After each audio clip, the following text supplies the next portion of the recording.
Hello. I'd like to discuss writing shaded script using a flexible nib, using a fountain pen, and the differences between this and using the traditional steel dip pen nib that's extremely sharp and extremely flexible. Fountain pens can do very nice work, but there's limitations, and I'll show you some images right now of the difference and how an incredibly fine a hairline you can get with the dip pen. It's not possible with any fountain pen I've ever seen, vintage or new, but you can still do very nice work. So first thing is important to discuss is the orientation of the paper. And if you notice, this paper had, and I'll send you an image, show you an image of this paper. I've got green lines representing the baseline, and the large black lines are the slant angle for the script.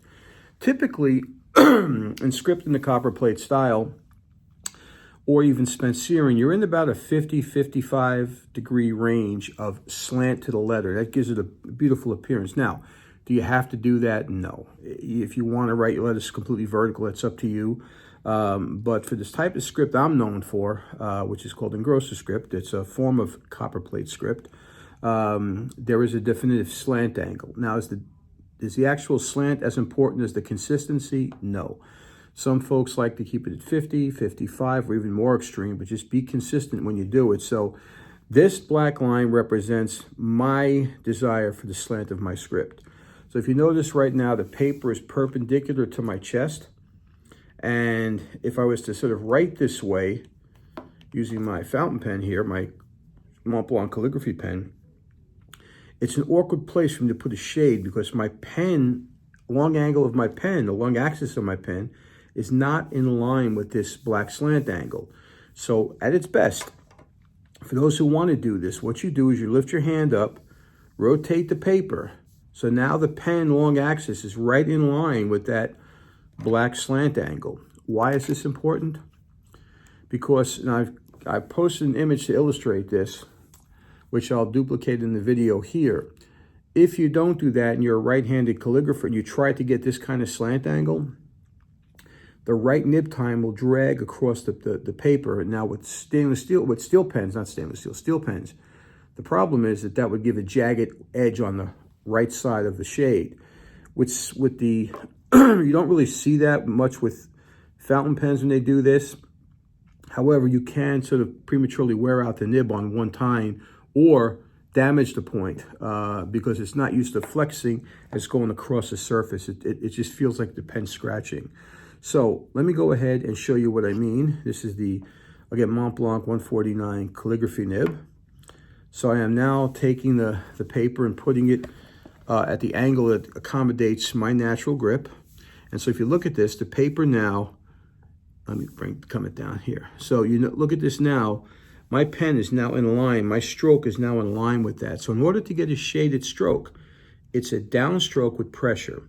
You could never produce that on an upstroke. It doesn't work that way. And so you'll just wind up damaging your nib. So the stroke would be, I'm gonna make it with my red Yamabudo ink, and I'm gonna make it right next to the black line here so you can see how it conforms to the shade. That's a compound curve. And if you notice here, the compound curve is thin at the top, expands toward the center, and there's only so much you can expand one of these nibs. If you go too far, you're going to spring the nib, and that would be a costly mistake. You'd have to get it fixed at that point. And so for the word, let's say love, I would go ahead and complete the top of this. Now, there's many ways to do this.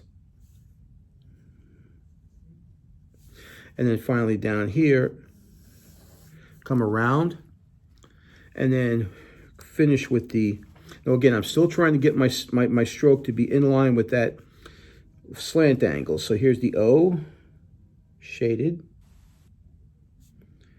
V, and then finally the E. Okay, and that's the word love. But notice how the paper is now oriented to my chest. It may feel extremely odd you doing it that way, and I understand that. If you want to write with no slant and just keep it vertical, whichever way the paper feels natural to you, you can do it. Anyway, I hope this will help you when I post it. One of the things I noticed about the 149 calligraphy pen, no matter how many times I take the ink creep off the nib, every time I open the pen, I get more of it. And why that is because the cap here is, for some reason, fits incredibly tight. So when I go to unscrew it, it creates a slight vacuum.